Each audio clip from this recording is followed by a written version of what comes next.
Sebanyak 14 unit senjata api ilegal diaman ke polisi. Senjata api ilegal tersebut merupakan hasil serahan warga secara sukarela serta tidak bakal dienjuk sanksi hukum.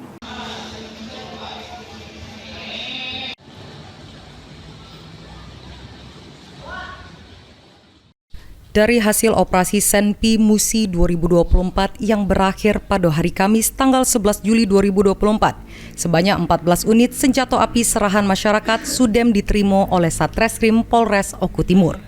Belasan senjata api tersebut merupakan senjata api punya warga yang diserahkan secara sukarela oleh warga ke Polres Oku Timur sama Polsek jajaran di wilayah hukum Polres Oku Timur.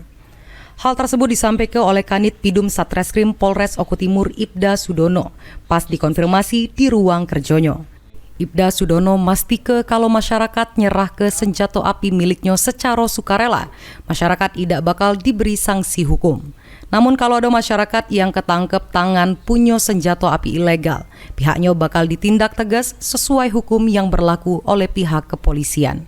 Jumlah Senpi yang sudah hasil serahan masyarakat baik dari Polsek atau Polres sekitar sudah 14 unit Senpi. Kita tetap menghimbau masyarakat supaya kooperatif menyerahkan Senpinya apabila memiliki di rumahnya atau amunisi. Jadi tidak ada tindakan hukum untuk bagi yang menyerahkan, tetapi apabila masyarakat tetap tidak menyerahkan dan didapati dalam operasi ini, akan kami tidak secara hukum.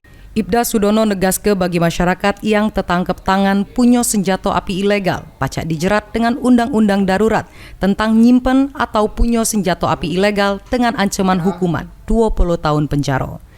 Elfandri Jeffriyadi, PAL TV.